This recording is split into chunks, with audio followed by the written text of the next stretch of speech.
Ce te aștepți de la sisteme tolerante la defecte, efectiv? Hai, dați toți, dați enter-uri, hai să vedem răspunsurile. Ori programare, ori mecanică, una ia, una pic. Măi, sper să fie în ordinea aia, pentru că facem programare. Cum să proiectăm sisteme care să aibă backup în spate? Backup, ok. Baze de date, da, discutăm lucrurile astea. Funcționează redundant, corect. Da, mă gândeam că se referă la defecte pe mai multe platforme și să fie compatibilitate pe mai multe platforme. Ok. Ca aplicații noastre. Aplicații compatibile pe mai multe platforme. Nu e neapărat un curs despre compatibilitate, dar o să folosim Docker pentru ce ai spus, că vrem să meargă în caz că pică ceva să meargă în altă parte și ne dă Docker-ul asta. It's a side effect, dar nu e neapărat să concentrezi materia. Să integrăm și alte domenii ceea ce vom studia. Uite despre integrarea altor domenii. Faceți tehnologii web și la cursul ăsta vreau să vă învăț cum să faceți un site să fie stabil. Să vă asigurați că rezistați la un trafic mare.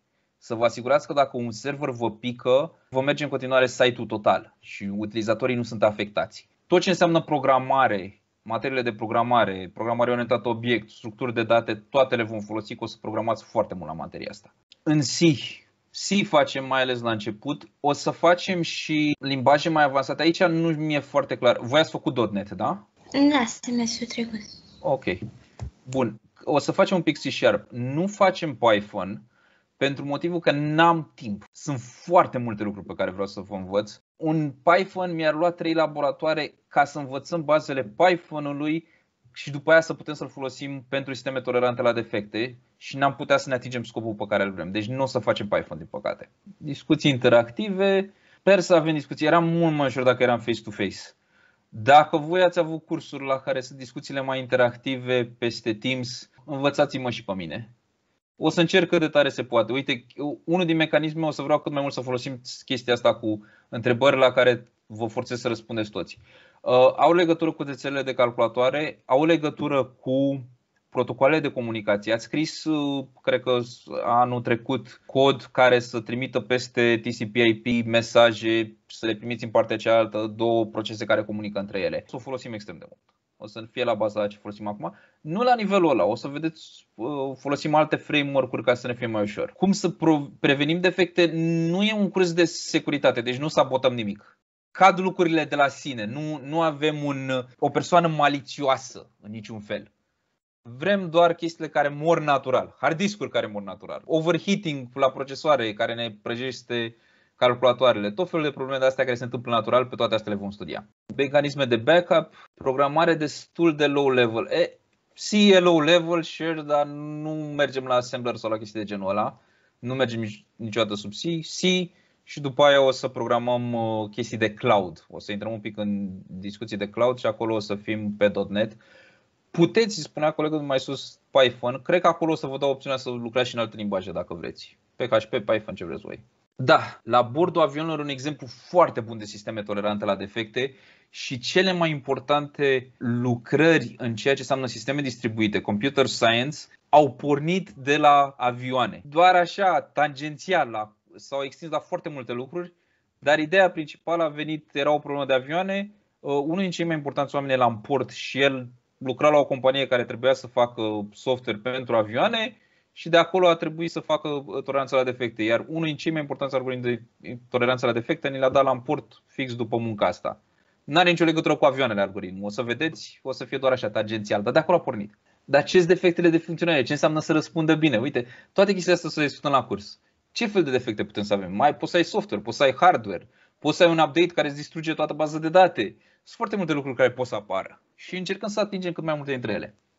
Nu o să le atingem pe toate. Când discutăm de toleranță la defecte, trebuie să ne punem niște limite. Nu o să putem să construim sistem de calcul, sau ce puțin avem azi tehnologia să construim un sistem de calcul care să reziste și când se distruge Pământul, și când se distruge Soarele, și când explodează Universul. N-avem nici mai mică idee, nici măcar cum să ne apucăm de problema asta.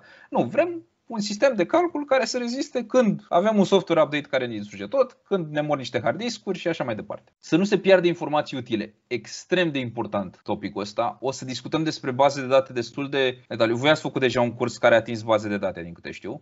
Ne legăm un pic de la și o să discutăm în spate cum ai putea să construiești.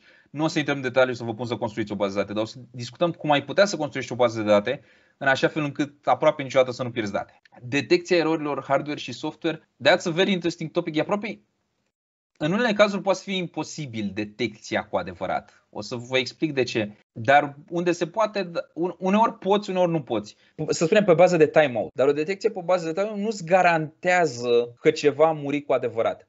Dacă eu mă aștept să am un răspuns de la un server și mă aștept să am răspunsul ăla în 10 secunde și el nu vine, eu n-am cum să știu că serverul ăla nu o să-și revină peste 20 de secunde și îmi dă totuși răspunsul. Deci o detecție că serverul ăla e mort, n-am cum să am, e imposibil. Acum depinde și ce înțelegi prin excepții. Excepții sunt și alea din C#, aveți exceptions. Probleme vrei să spui mai degrabă. Se ia curentul, soft, n-ai rețea, probleme de genul ăsta pe toate le discutăm. Nu folosim MATLAB deloc. Nu paralelizăm. Semestrul viitor, anul 4, semestru 1, avem o materie numită arhitecturi paralele. Sistemele tolerante de la defecte s-au rupt din acea materie. În acea materie se făceau sisteme paralele cu C în pthreads și sisteme distribuite cu MPI. Partea de cloud, partea de MPI s-a rupt și vine în materia asta de sisteme tolerante la defect. Și o să facem nu doar pthreads cum se făcea până acum, o să încercăm să intrăm în programare de GPU-uri. Tot ce înseamnă paralelizare o să discutăm acolo, algoritmi paralele și așa mai departe. Generatorul de rezervă unui spital, da, e un sistem distribuit, nu discutăm de ele, nu mă interesează doar software, hardware și hardware foarte puțin. Discutăm în special de software. Dacă pică curentul mă interesează, dar mă interesează ce se întâmplă cu calculatorul când pică curentul. Iar un calculator când a picat curentul e absolut inutil. Ceea ce înseamnă că trebuie să am alt calculator în altă parte care funcționează. Când primul nu mai are curent, asta mă interesează. Cum să verificați dacă e tolerant la defecte?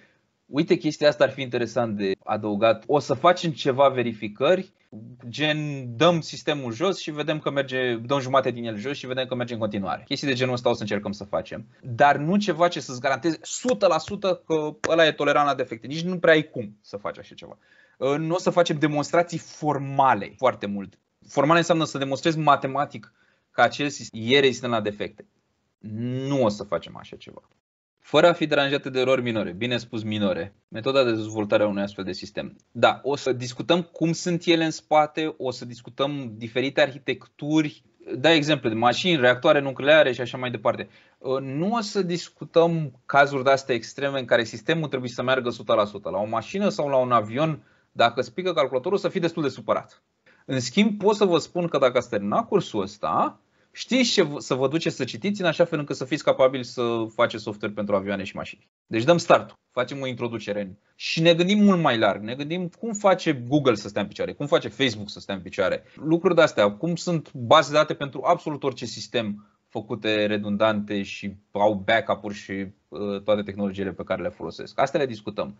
Dar vedeți mult mai abstract, la o scală mult mai mare de obicei. Își pot continua activitatea, foarte frumos spus, își pot continua activitatea în cazul apariției unei erori. O să fie o materie foarte practică. Eu nici nu prea înțeleg foarte bine discuția, vă spun sincer, nu înțeleg discuția despre partea teoretică la o facultate inginerească cum e a noastră. Eu nu cred că există partea teoretică. O să vă spun multe chestii, o să vorbesc mult la curs, dar nimic din ce vă spun eu nu e teoretic. Tot e practic. Și la toate materiile astea, la programări, la structuri de date, programări orientate obiect, tehnologii web, tot ce vă zice la curs e practic. Tot ce vă zice, luați, scrieți cod și ați făcut practic. Nu prea avem teorie, nu prea avem, formule matematice, teoreme de demonstrat și așa. Sunt câteva, dar sunt atât de esențiale că nu putem să trăim fără ele. Nu intrăm în sisteme de operare. Ce discutăm se aplică și în cazul sistemelor de operare nu discutăm kernel. O să vă spun teoretic ce fac anumite sisteme de operare pentru anumite. De exemplu, o să vă explic cum funcționează o mașină virtuală.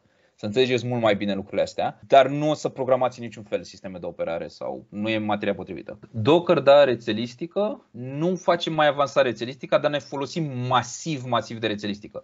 Deci dacă lucrurile alea nu le-ați înțeles, you're gonna need a recap. Rețeaua de internet o să o discutăm. O să avem și un laborator în care o să o simulăm. O să vedeți niște lucruri foarte frumoase acolo. O să lucrăm pe Linux. Vreți să lucrați pe Windows cam puteți. O să folosim Azure, care vă dați seama că e masiv bazat pe tehnologii Microsoft și pe Windows și așa mai departe. Nu știu cât de mult o să simțiți că lucrăm cu sisteme de operare diferite. Oricum în ziua de astăzi nu prea simți lucrurile astea. Care e un concept de la rețele unde continuă chiar dacă merge? Care protocol îți permite să funcționeze chiar și cu unele defecte? UDP-ul? Poate să continue transmisia, nu-ți garantează nimic, ajung pachetele acolo, el poate să transmită. Vă referiți la protocole de rutare? Protocolele de rutare pot să ne rezolve, ne reface calea, o să discutăm mult mai mult în detaliu chestia asta, o să ne refacă calea în momentul în care avem un defect. După ce calea e refăcută, o să preia alte protocoale comunicație, dar da, sunt extrem de importante. Mai spus cineva IP, cred? Da, am zis eu că el are nevoie de un alt protocol ca să funcționeze corect, adică să asigure controlul fluxului și al erorilor. De ce protocol are nevoie? Aici sunt două direcții în care poți să mergi. Poți să mergi în sus și poți să discuți despre Ethernet, care are nevoie de Ethernet de sub să funcționeze, dar nu știu dacă asta spui. Cred că vrei să spui de fapt despre TCP. Ca să garantezi că ajung mesajele, ai nevoie de niște TCP. Spus RAID. Da, o să discutăm despre RAID. O să intrăm un pic în detaliu. RAID-ul e o chestie cumva separată de restul cursului. O să vedeți că o să ne jucăm cu el, o să discutăm în detaliu. S-ar putea să nu se potrivească în flow-ul cursului. S-ar putea să fie așa cam brusc băgat, dar discutăm și RAID. VHDL nu. Deci nu facem hardware deloc. Sunt niște filmulețe pe net, dacă căutați, foarte interesante, cu păienjeni roboți care li se rup brațele și continuă să meargă singuri înainte. Nu e despre asta cursul, din păcate. E un topic frumos. Dacă aș avea loc să-l bag, l-aș băga și pe ăla. Are treabă cu inteligența artificială și trebuie întâi să știți inteligența artificială și o să faceți abia, cred că, semestrul viitor. Și după ce știți inteligența artificială putem să discutăm de cum construiești astfel de roboți. E foarte, foarte avansat topicul. Cred că a apărut în ultimii câțiva ani. Nu o să discutăm despre cum funcționează lucrurile optim. În momentul în care discutăm de sisteme tolerante la defecte, optimul a cam ieșit pe geam. Nimic nu mai e optim, totul e mult mai greu, mult mai lent. Încercăm să le facem cât de bine se poate, dar nu o să fie un scop primar eficiența, viteza de execuție și așa mai departe. Cam tot ce ați făcut până acum o să folosim. Orice s-ar întâmpla, limitând foarte mult spațiul de orice s-ar întâmpla, vrem să funcționeze. În unele cazuri vrem să funcționeze. Tot ce facem va fi folosit în real life. Tot ce facem va fi extrem, extrem de aplicat și cum minimizează posibilitatea unui crash, dar nu suntem foarte interesați de ce se întâmplă cu un singur sistem când are un bug, când are un crash, când are probleme sau când are defecte mici. Nu o să vă învăț cum să programați software în așa fel încât mici erori din software să nu se propage sau lucruri de genul ăsta. Nu discutăm nimic din lucrurile astea. O să discutăm lucruri de scară mult mai mare. Punem 10 sistemele unul lângă altul, omorâm 5 din ele și celelalte să reușească să ducă toți clienții pe care îi avem. Lucruri de genul ăsta o să discutăm. Backup o să discutăm puțin. Bun, am trecut prin toate răspunsurile voastre. Cred că deja ați început să vă faceți un pic o mică idee despre ce o să discutăm. Hai să vă zic concret ce am pregătit eu ca poveste astăzi și cam despre ce o să fie cursul. Înainte de orice, hai să discutăm părțile organizatorice. Regulament. Laboratoarele sunt obligatorii. Există un set de exerciții. Ați văzut deja PDF-ul pentru laboratorul 1. Există un set de exerciții care sunt absolut obligatorii. Toată lumea trebuie să le facă. Nu vreau să avem discuții, nu vreau să existe, dar chiar trebuie, dar de ce sau așa mai departe.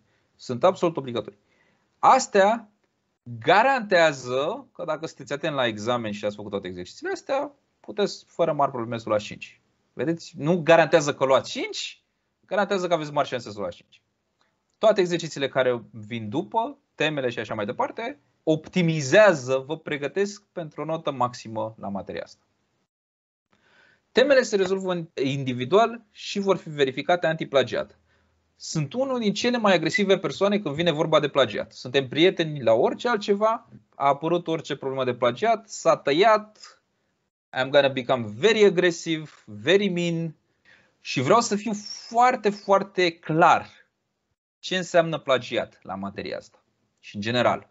Asta se aplică la toată facultatea, vreau eu să vă standardizez așa, să înțelegeți ce aveți voie și ce nu aveți voie să faceți. La laboratoare puteți să discutați între voi, puteți să colaborați, puteți să schimbați idei, puteți să vă uitați, să dați share screen, să vă uitați unul pe codul celuilalt. La teme puteți să discutați algoritmul, puteți să discutați probleme. Nu e bine să vă uitați pe codul unui celuilalt. Temele vor fi verificate antiplagiat, cu software special.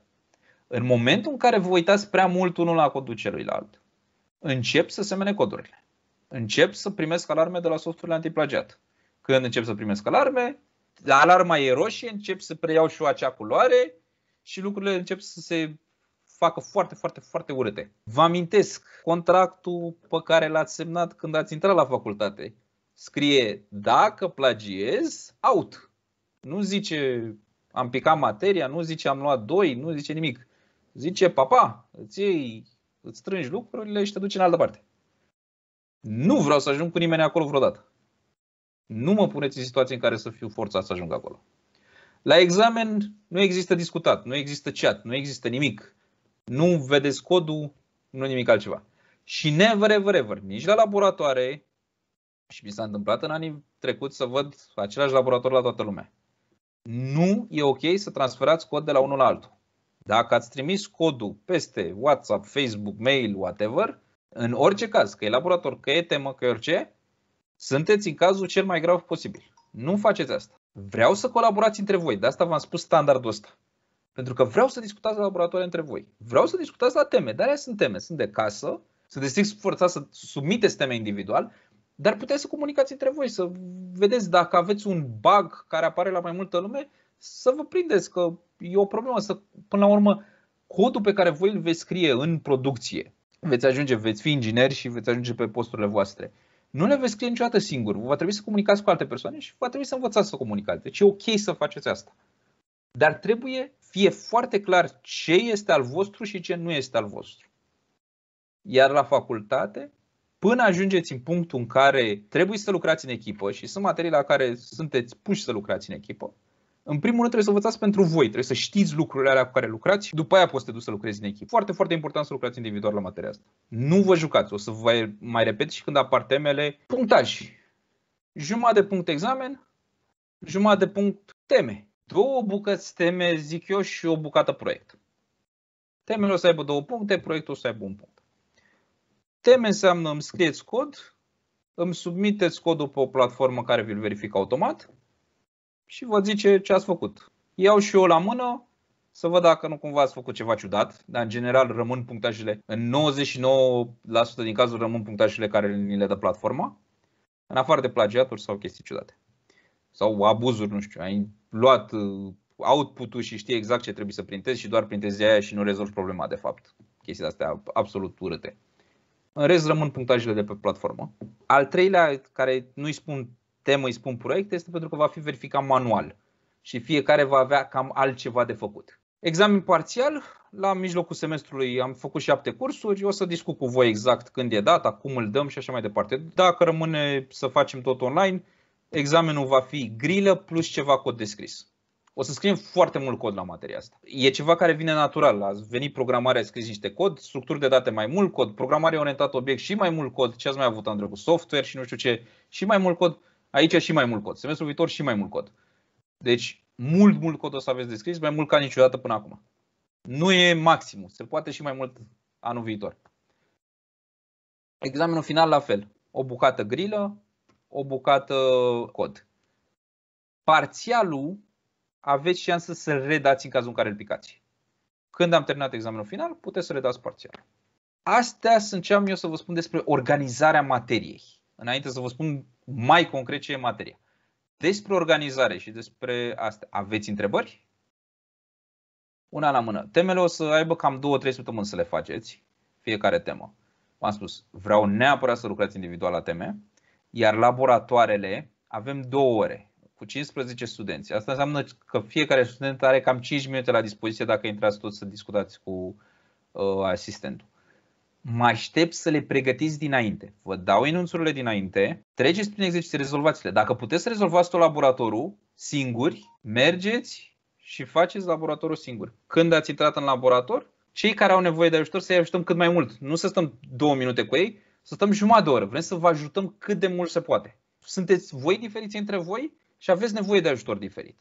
Iar dacă voi vă pregătiți laboratorul dinainte, ne permite nouă să vă ajutăm cu adevărat cum trebuie. Cursul ăsta nu are ce să nu vă placă la el, pentru că o să învățați să faceți lucruri care o să funcționeze cu adevărat, lucruri care o să funcționeze în producție. Trebuie mereu să creșteți. Nu putem să mergem ca la anul întâi să mai învățați încă o dată programarea. E comod. Dar you need to be challenged. Evoluați. Și asta încerc să fac. I'm just trying to challenge you. Cât de sus pot să vă duc, atât de sus vă duc. Nu sunt, să știți că promovabilitatea la mine e o gaussiană frumoasă, dau și mulți de 10, am și câțiva picați, ca la fiecare materie. Nu există risc să-ți faci treaba și să nu treci la materia asta.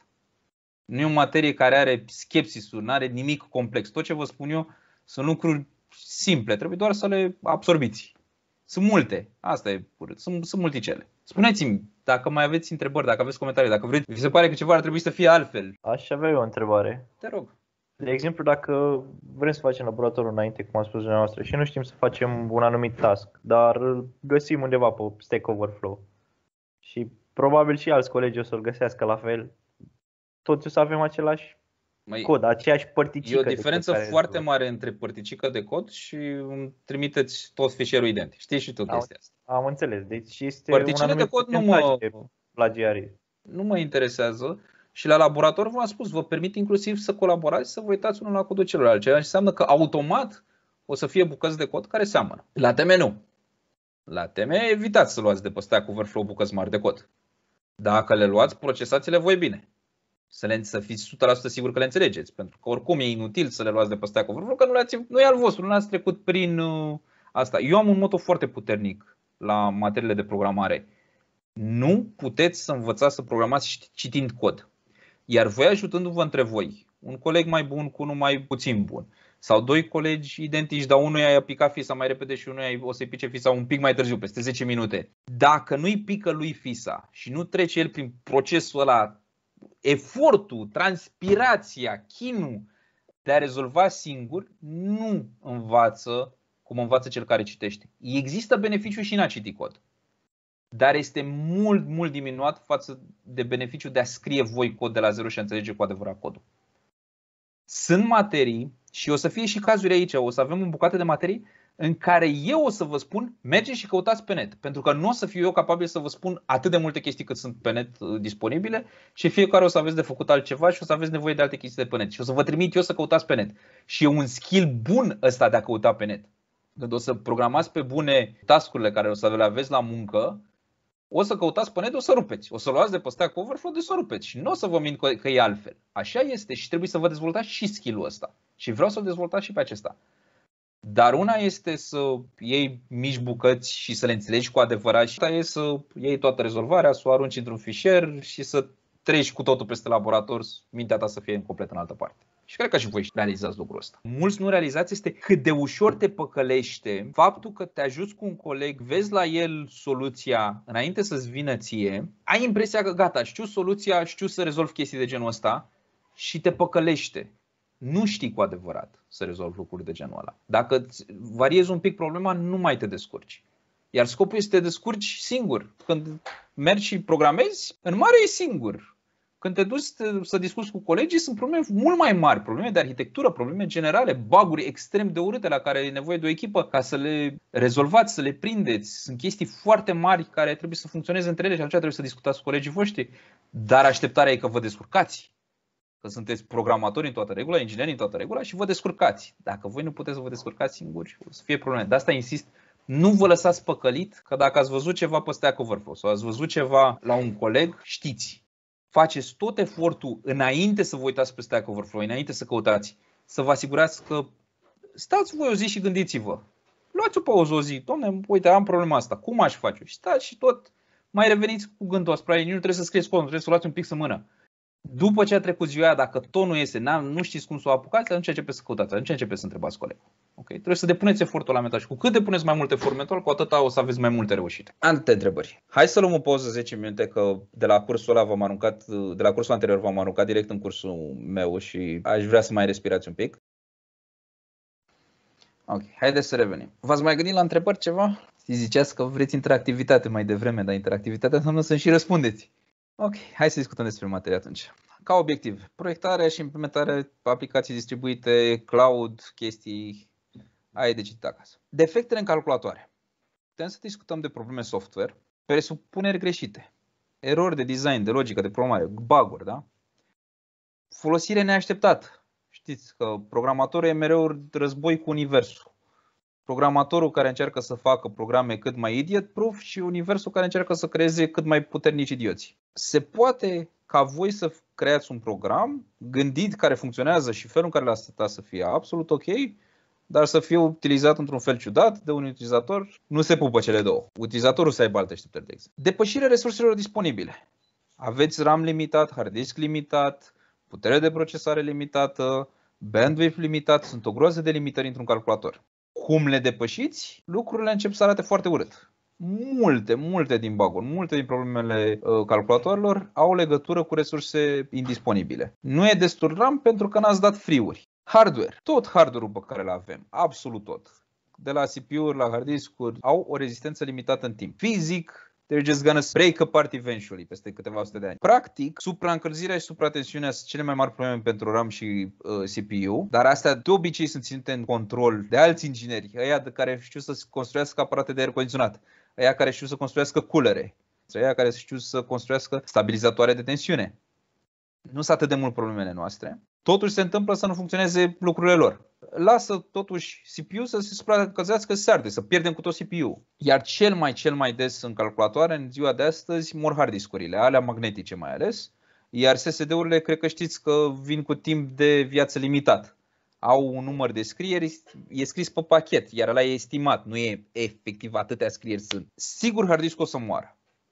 Și asta e ceva cu care noi trebuie să ne obișnuim. Și sunt multe alte cazuri în care lucrurile pot să se defecteze și să se strice și să se distrugă. Nu vrem să discutăm la detaliu de cum construiesc un calculator cu 2 procesoare și moare un procesor și reușește celălalt să funcționeze. Nu suntem electricieni. Nu ne interesează toată partea aia de electrică, nu la cursul ăsta. Sunt alte cursuri la care puteți să discutați. Există tehnologii de genul ăsta, nu prea folosite, dar pentru servere, pentru chestii extreme, există și tehnologie. E și un filmuleț pe net foarte vechi cu un HP care au un server și vine un om cu o pușcă, trage în el și serverul funcționează în continuare. Se pot construi și chestii de genul ăsta în cazuri foarte limitate, dar nu asta ne interesează pe noi. Pe noi ne interesează, în general, cu un sistem la nivel de software, ce se întâmplă când el dispare. Sau cum bucăți din el dispare. Noi trebuie să trecem dincolo de toleranță. Vedeți, titlul ăsta o să vă păcălească foarte mult. Pe de-o parte o să vă păcălească în sensul în care o să programați atât de mult și chestii atât de diferite încât nu o să știți neapărat cum sunt toate legate la toleranța la defecte. Majoritatea sunt legate cumva, nu neapărat direct. Nu o să programați fiecare laborator pe care îl faceți, să faceți ceva tolerant la defecte. Nu. O să învățați și să programați distribuit în primul rând, să programați mai bine distribuit. O să învățați să programați pe cloud în primul rând. Dar toate astea, peste ele, au o componentă de toleranță la defecte. Mereu o să fie o chestie poate micuță, pentru că toleranța la defecte nu e ceva imens. Sunt chestii micuțe care trebuie făcute ca un sistem oarecare să fie tolerant, să funcționeze în continuare. Dar trebuie să știți cum poți să faci un sistem de servere tolerant la defecte dacă tu nu știi să programezi un sistem de servere. Deci noi o să petrecem foarte mult timp în laboratoare programând un sistem de servere, programând un cloud, făcând un Docker și un Kubernetes și o întreagă infrastructură. Peste ea o să facem și ceva tolerant la defecte. O să punem un load balancer în față și o să facem să fie tolerant la defect. O să simțiți că e mică bucata aia, dar trebuie să o știți foarte bine pe cealaltă. Și atunci multă practică o să fie învățat, o să construiți sistemele și un pic o să fie cum le facem tolerant la defecte. Mai mult de atât, vrem să mergem cu defectele astea la extrem. Asta e și trendul în industrie. Nu doar suntem toleranți cu defectele, le acceptăm că există, trebuie să fiți aware, defectele, ăsta e mindset-ul în care trebuie să mergeți. Oricând faceți un program care trebuie să funcționeze pentru multă lume.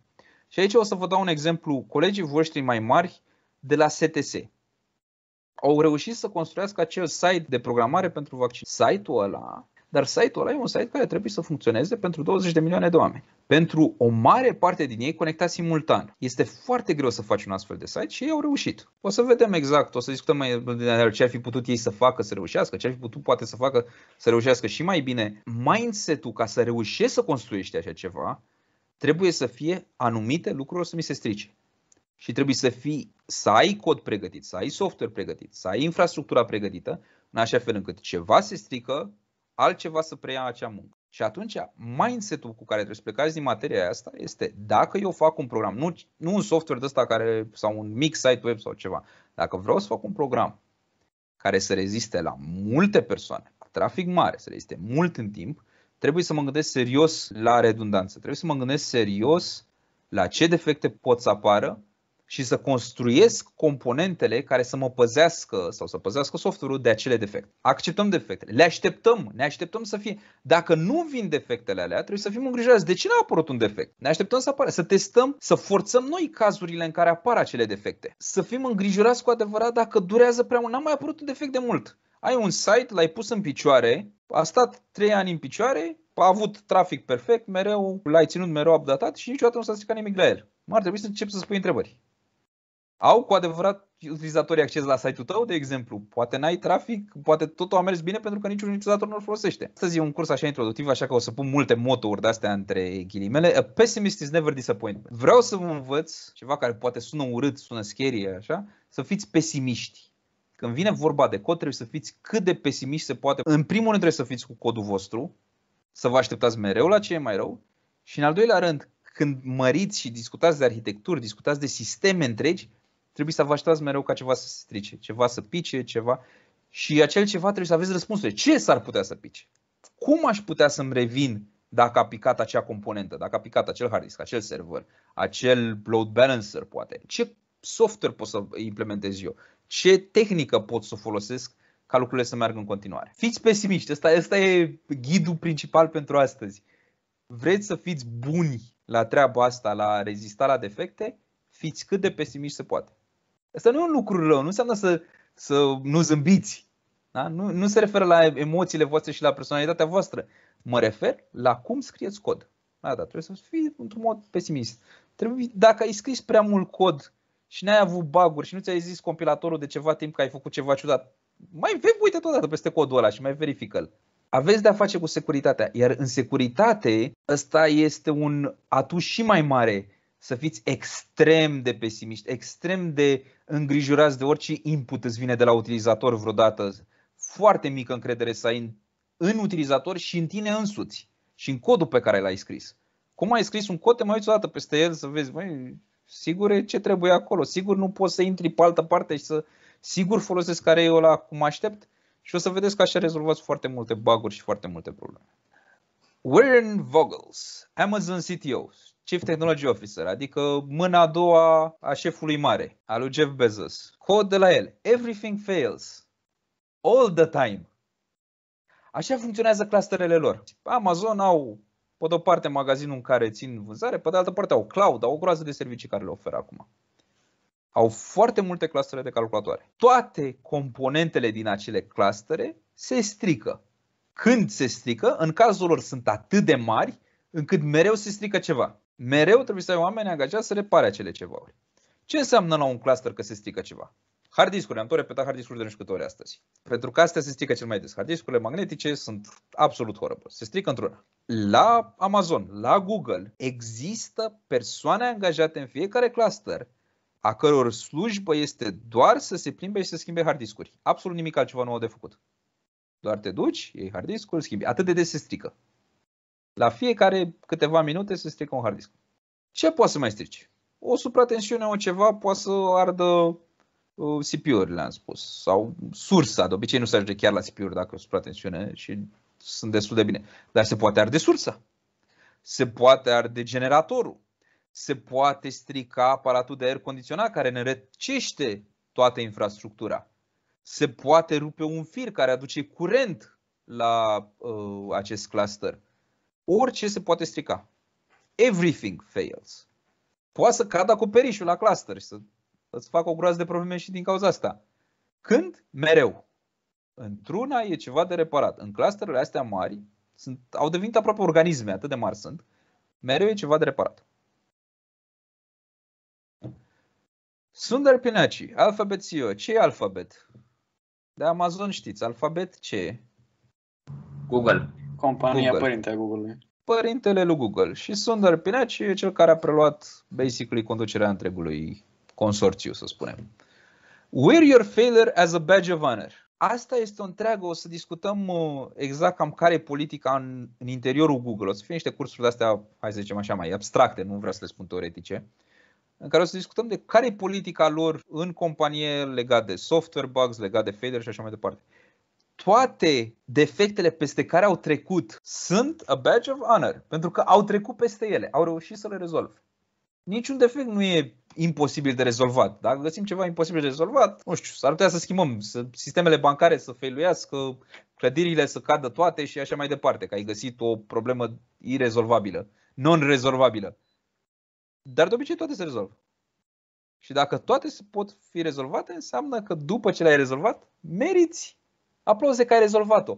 Toți o să creăm bug-uri, toți o să creăm posibile căi de a avea defecte. Important e cum le corectăm după aia. Și important e să nu ne fie frică de defecte, ci să fim capabili să rezolvăm acele defecte și să mergem mai departe. Și după aia să construim sisteme care nu mai sunt vulnerabile la acele defecte. Să învățăm.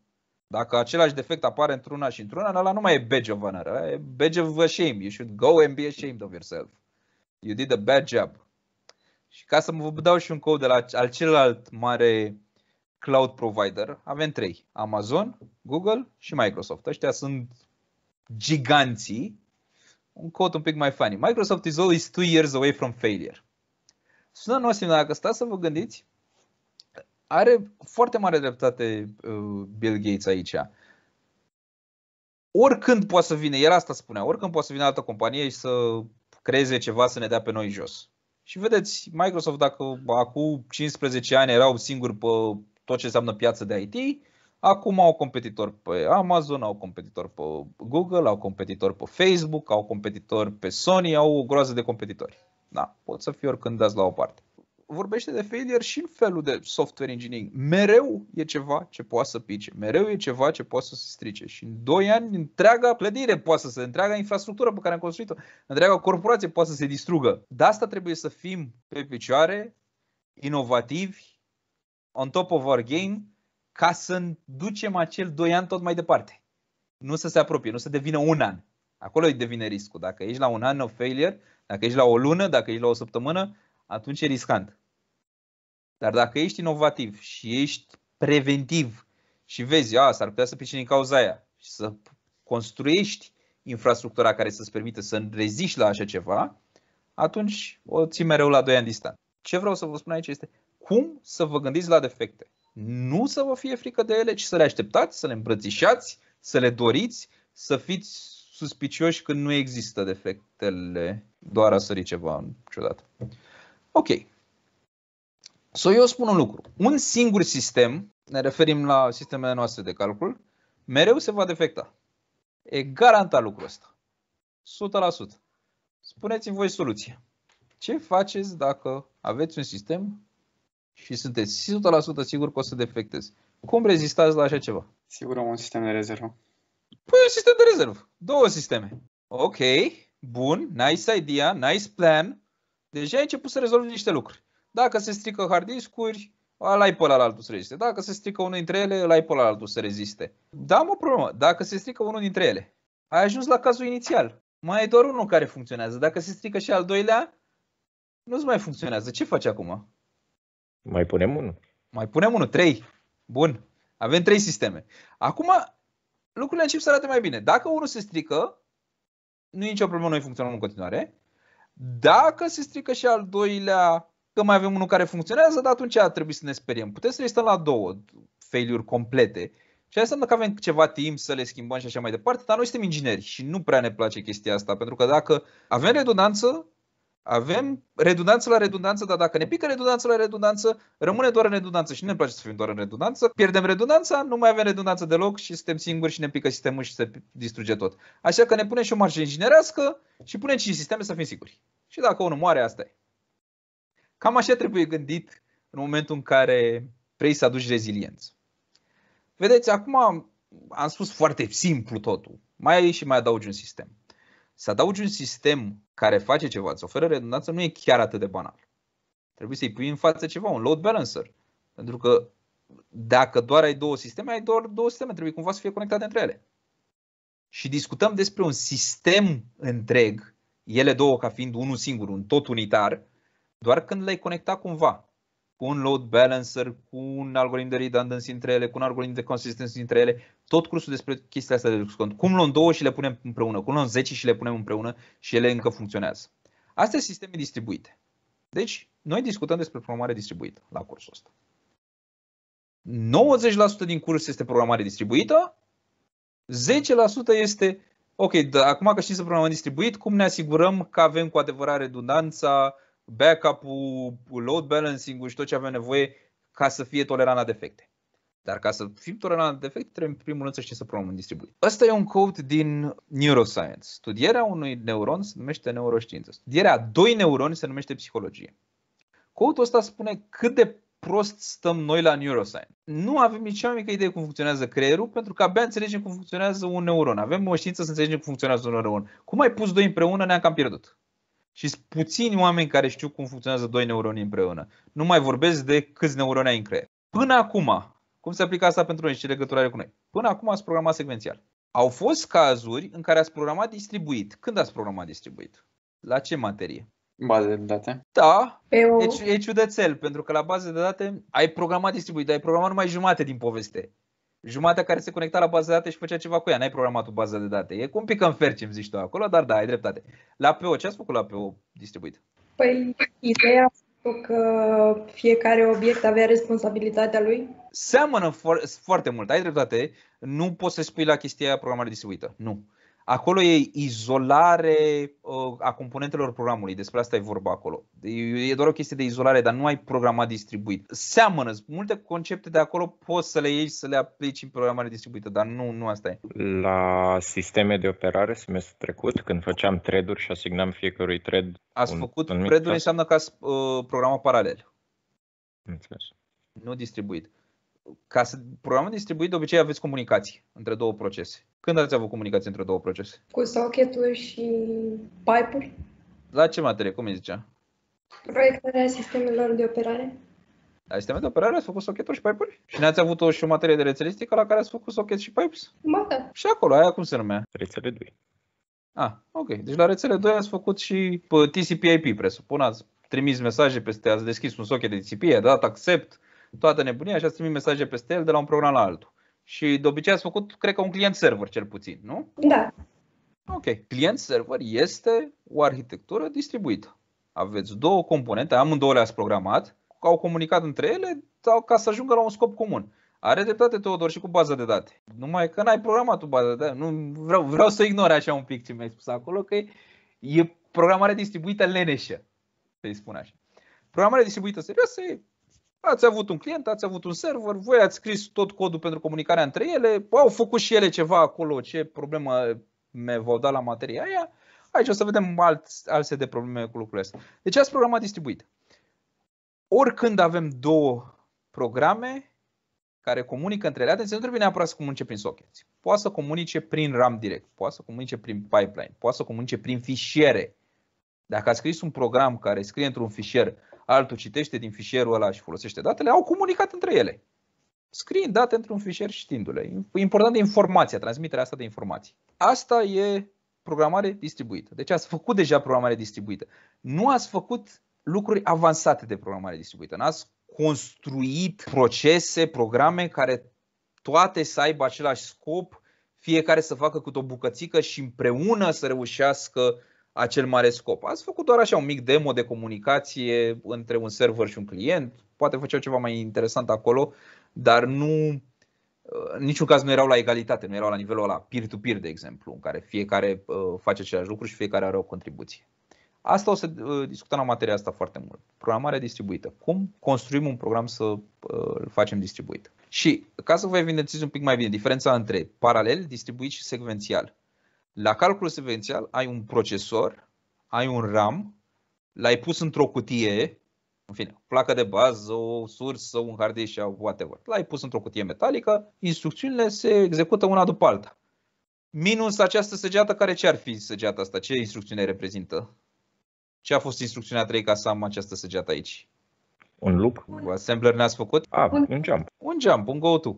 Da? În cazul ăsta mai erai tu un pic mai aproape, că ăsta e un if aici. E un loop cu un if, că vezi că are o decizie.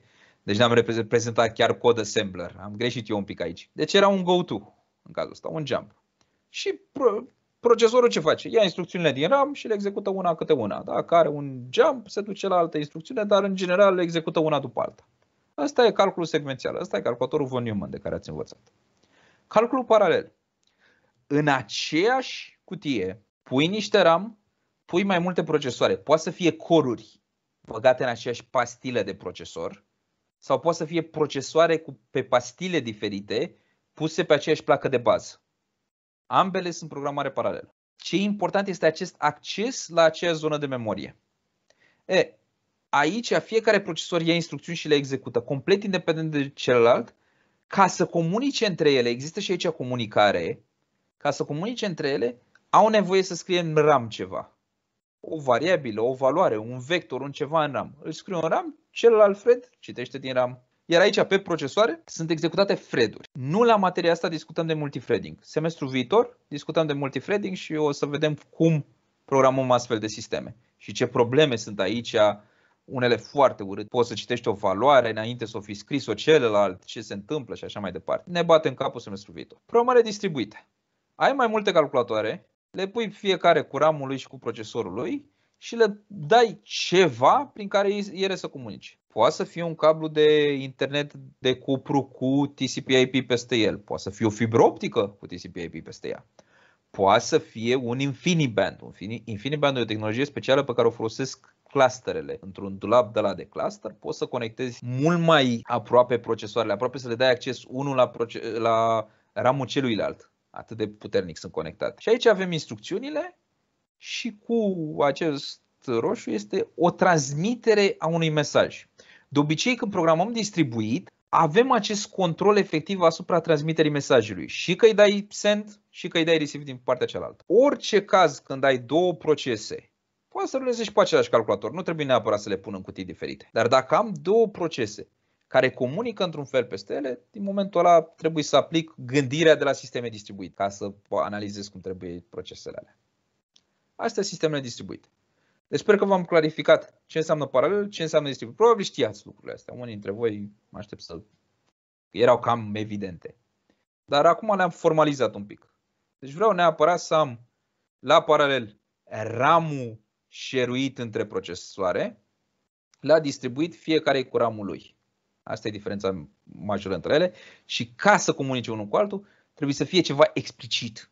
Trebuie eu să dau un send, să dau un receive, să dau o instrucțiune explicită de a muta informații dintr-o parte într-alta. De obicei TCP/IP. Clasic, dacă vreți să vă fie clar ce se întâmplă acolo, ai niște calculatoare care discută peste TCP/IP între ele. Când discutăm de resurse, avem procesoare care ating să aibă foarte multe coruri acum. Nu ne mai interesează partea asta de coruri prea mult, că 48, că o să o discutăm semestrul viitor, dar trebuie să fiți aware că așa sunt procesoarele în ziua de astăzi. Mai multe procesoare de astea se pun pe plăci de bază și se pun într-o fâșie, într-un astfel de dulap. Și așa construim un server. Un dulap de ăsta e un mini cluster, o parte dintr-un cluster. Multe dulapuri puse unele lângă altele fac un cluster. Conectezi clusterele între ele, ai un grid. Cam un singur grid e în existență acum, e cel de la CERN și cloud-urile poți să zici că funcționează peste niște griduri. Gridul lui Google, gridul lui Microsoft, gridul lui Amazon. Lucrurile pe care noi le învățăm la materia asta despre programare distribuită se aplică inclusiv la servere și la clustere. Cum programați voi de la laboratorul care începe mâine?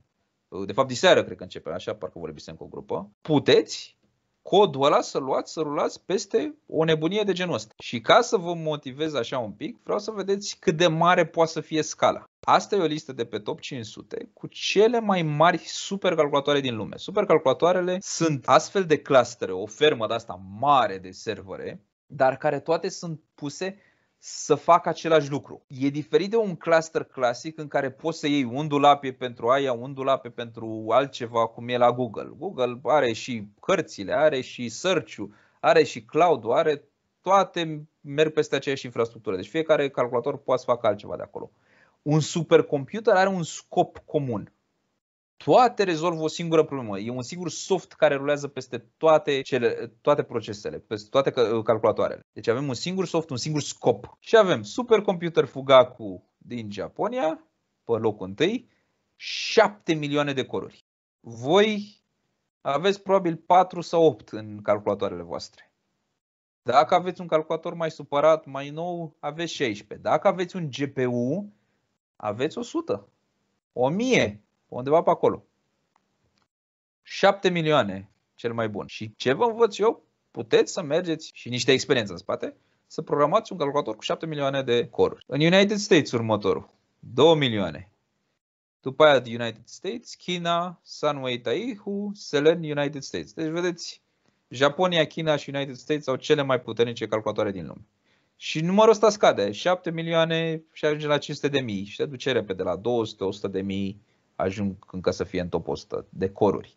Totuși, imaginați-vă câte dulapuri de asta înseamnă, cât de mare e clădirea în care trebuie să ții așa ceva. E totuși o muncă enormă să-l construiești, să ții, să-i oferi aer condiționat pentru să răcești toată nebunia asta, să răcești toate corurile, să schimbi lucrurile care se defectează. La supercomputere să știți că se defectează mai puțin decât se defectează la un Google, de exemplu, sau la un Microsoft, pentru că sunt special construite să aibă reziliență mai mare. Pentru că nu vor să-și bată atât de mult capul cu toleranța la defecte, vor să aibă un sistem care funcționează. Și la ei mai mor hard disk-uri și astea, dar se întâmplă mult, mult mai rar și nu sunt atât de vulnerabili la treburile astea. Ca să le și vedeți cum arată. Deci servere, procesoare, cum aveți și voi în laptopuri, în desktopuri, puse pe o placă de bază. În fine, nu fix variantele alea de procesor, sunt de obicei la frecvență mai mică un pic, dar cu mai multe coruri pe ele și cu seturi de instrucțiuni speciale, un pic mai avansate, un pic state of the art, basically, puse pe acest raft. Rafturile fac un dulap, dulapurile le pui împreună, le conectezi sus, vedeți aici interconecturi dintre dulapuri și construiești această mare fermă, acest mare cluster de calculatoare. Summit, Sierra, Sunway, aici, toate arată cam la fel, da? Altă cutie, înăuntru tot procesoare sunt. La unele sunt un pic mai evidente sau mai puțin evidente partea de curent și partea de răcire. Cam asta e diferența între ele. Jules este în Germania, este al 7-lea în momentul ăsta pe listă. Eu v-am arătat top 5 acolo. Așa arată cel din Germania. Again, vedem niște cutii, niște dulapuri aici. Înăuntru dulapului, când ai deschis ușa, sunt câteva rafturi, vreo 10-15 rafturi, fiecare cu procesoare pe ele, cu hard disk-uri, cu RAM, cu tot ce ai tu nevoie. Capacitățile sunt mult mai mari. Vă dați seama, un server acum poate să aibă inclusiv 1 tera de RAM. 1 tera de RAM, atenție, nu hard disk. Hard disk-urile deja intră în petabytes și asta un cluster oarecare. Până și serverele de la noi din facultate au câteva sute de giga de RAM. Dar, again, voi o să le programați, o să ajungeți să programați chestii care rulează pe ele, în primul rând, și o să știți să programați și lucruri de genul ăla. Pentru că tot Linux rulează, tot Windows rulează, tot acela set de instrucțiuni x86 au, sau dacă n-au x86 că sunt GPU-uri sau altceva, sunt acelea seturi de instrucțiuni care le au și GPU-urile din calculatoarele voastre și așa mai departe. Vreau să plecați de la materia asta și cu gândul că aș putea să programez și așa ceva. If I wanna do it, I can get to that. Boeing e o alternativă. Cei de la Berkeley au construit un sistem în care nu construiești o D-time mai fermă cu o groază de calculatoare în care investești milioane, ci ei voluntari, fiecare își pune calculatorul lui și toate cooperează între ele să rezolve o problemă. Se poate să fie auzit de câteva din problemele astea. Știe cineva ce a rezolvat Boeing, cu ce a început? Sau ce a rezolvat de curând? SETI at Home, ați auzit? Ce făcea SETI at Home? Era la moda cu câțiva ani. El lua date de la sateliți, de la antene care se uitau în spațiu și vreau să verifice, făcând fast Fourier transform, dacă apare vreun semnal radio de undeva din spațiu. Dacă sunt extraterestri. Există Einstein at Home, există Folding at Home, care încearcă să descopere structuri moleculare, să vadă cum funcționează organismele noastre. Astea au fost folosite și pentru acum să vadă cum arată COVID-ul, de fapt, cum arată structura virusului. Vedeți voi, are 29 de petaflops sistemul ăsta, 24-hour average. 29 de petaflops, tot Boeing-ul, dacă le iei toată puterea de calcul, atenție, cu voluntari. Și voi puteți să intrați pe site-ul de la Boeing, vă puneți calculatorul vostru și e unul din astea 290.000 de calculatoare. 29 de petaflops, dacă ne uităm la lista de aici, cât are top? Ăștia sunt teraflops, 442.000, deci 29 n-ar mai intra în top 5. Acum câțiva ani mereu era în top 5 Boeing-ul, dar o să fie în top 10. Petaflops și următorul, da, e mega, giga, tera, petaflops. Deci e încă 1000. Deci ăsta are 442 de petaflops, 148. Boeing-ul avea 29, deci e un pic mai jos de aici. Ați văzut ce se poate, fără să investești milioane de euro, de dolari în dita mai infrastructura, dita mai clădirea, vă dați seama, clădire, curent, răcire la toată clădirea aia, componentele, procesoarele, vrei și tu să ai procesoare state of the art, nu vrei un 386 să faci cluster din 386 că nu te ajută cu nimic. RAM, hard disk-uri, angajați care să supravegheze, să ofere securitatea clădirii, angajați care să se ocupe să schimbe hard discurile, angajați care să se ocupe să facă update-uri la toate sistemele astea, scrie softul pentru ele, să le monteze. Ai nevoie de o groază de lucruri. Boeing face toată chestia asta fără niciun cost, cu voluntari. Ultimul slide. Și se face și 50, deci stă la fix. Începem de astăzi cu laboratoare de OpenMPI. MPI înseamnă Message Passing Interface. Cred că mai am un slide să vă zic un pic mai în detaliu despre MPI, că avem laboratorul și să știți ce faceți la laborator. Ce vă oferă MPI-ul? Să porniți programe distribuite și comunicație, cum ați avut la TCP/IP, numai că mult mai ușoară, fără să faceți toate accepturile, conecturile, toată nebunia aia. O să vă zic un pic mai în detaliu mai departe. Docker, că tot au spus o groază din vreau Docker. Facem Docker, facem Kubernetes. Atenție, Docker fără Kubernetes, tot ce înseamnă sisteme tolerante la defecte, nu ți oferă Docker nimic din ele. Kubernetes-ul e cel care ne interesează pentru sisteme tolerante la defecte, dar Kubernetes merge peste Docker, deci trebuie să învățați înainte Docker. Și la sfârșit, dacă mai avem timp, o să încercăm să învățăm și un pic Apache Spark, e una din noile tehnologii de a programa sisteme distribuite. Microsoft Azure, o să facem cloud. Docker și Kubernetes o să-l facem peste cloud. Cloud-ul este absolut super pentru materia asta, pentru că îți rezolvă toate problemele de toleranță la defecte fără să ai tu de a face cu ele. Cum le rezolvi? Iei chestia ta și o rulezi în cloud și se ocupă Microsoft de toleranță la defecte. Se ocupă Microsoft de pus write pe hard discuri, se ocupă Microsoft de schimba hard discuri, se ocupă Microsoft de backup-uri dacă apeși un buton. S-au rezolvat toate problemele tale. E foarte important pentru voi să învățați cloud, pentru că toate noile startup-uri, toate noile programe au început să fie făcute cu cloud în cap. Și când am preluat materia asta, a fost una din punctele esențiale pe care doream să vi le transmitem vouă. Cloud. Cum programați în cloud? Cum faceți sisteme în cloud? Și o să programați, o să implementați arhitecturi, o să vă jucați cu mașini virtuale în cloud, o să vă jucați cu foarte multe chestii în cloud. Pe lângă asta v-am spus, pe deasupra facem Docker, Kubernetes și o să încercăm la sfârșit să facem Apache Spark. Scurt despre MPI. E un framework peste C, deci începem cu programarea în C. C merge și C++ dacă vreți, dar e suficient C pentru laboratoare și pentru temă. O să aveți prima temă în MPI, deci trebuie să-l prindeți ca lumea. Vă permite pornirea programelor distribuite. Îl instalezi pe 10 calculatoare, îi dai o comandă și el se duce pe toate 10 calculatoarele și îți pornește programul tău. Da? Nu trebuie să te duci tu pe fiecare calculator să pornești programul. Conectarea lor, el dă accept, bind, connect, face toată asta în spate, tu nu trebuie să faci nimica. El știe care sunt IP-urile, care sunt porturile sistemelor, cum să le conecteze pe toate cu toate celelalte, se descurcă el în spate, tu nu trebuie să-i spui nimic de genul ăsta. Nu-ți pasă de IP-uri, nu-ți pasă de porturi. Și știți de la programarea cu socket că era destul de urât cu IP-urile, să afli care e IP-ul ăla, nici măcar nu le puneai static în cod tu. Nu puteai să te conectezi dacă se schimbau IP-urile sau ceva. MPI face toată asta pentru tine. De asta folosim MPI, altfel ar trebui să facem toată munca asta cu socket de fiecare dată și nu vrem să facem așa ceva.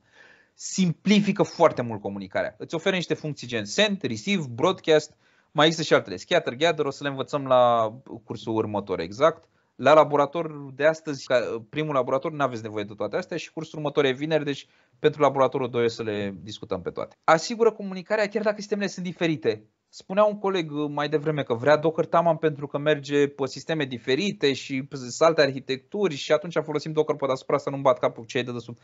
Și MPI face asta, mult mai, nu la nivelul la care face Docker.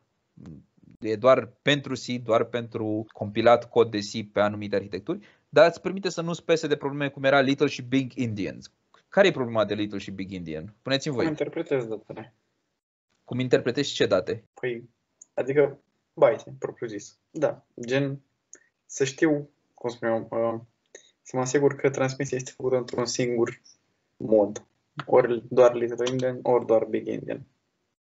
Ca să înțelegem datele în același mod. Da, dar la ce elemente ai problema asta? Că mi-ai spus unde apare problema, mi-ai spus că vrei să fie așa. În comunicație, în internet. De exemplu, nu știu, am Linux și celălalt are Windows. Trebuie întâi să fac conversia. La orice se scrie mai mult de octeți. De exemplu, un int care are 4 octeți. Stop, la int-uri. Într-un fel, little. Vedeți, trebuie să spuneți structura de date.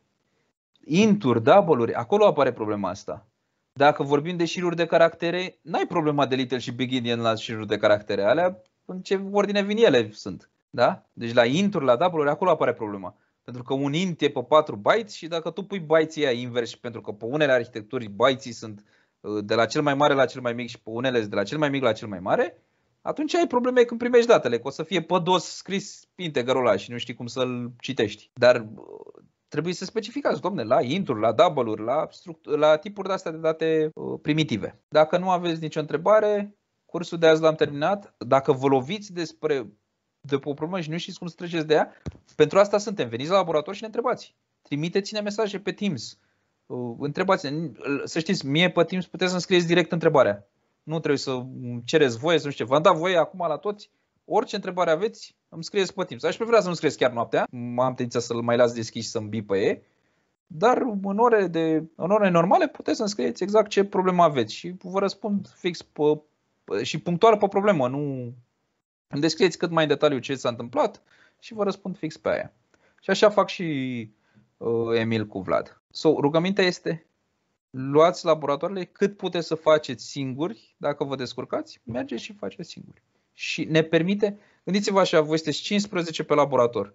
Dacă împărțim 2 ore la 15, ne rămân câteva minute cu care putem să discutăm cu fiecare. Așa, dacă cei care vă descurcați, nu folosiți timpul ăsta, înseamnă că îl predați colegilor care au cu adevărat nevoie și putem să stăm 10-20 de minute cu un student care chiar nu se descurcă cu lucrurile astea și putem să-l ajutăm cu adevărat. Ajutorul venit de la noi, care ne-am lovit de tot felul de probleme cu programarea asta distribuită, e mult mai eficient decât ajutorul pe care puteți să vi-l dați voi între voi. Deci prefer să veniți să ne întrebați când aveți probleme, dar și când nu aveți, just go with it. Programați, sunt chestii fan de programat, faceți-le. Ok? Spor la treabă, toate cele bune, ne vedem la cursul viitor. La revedere!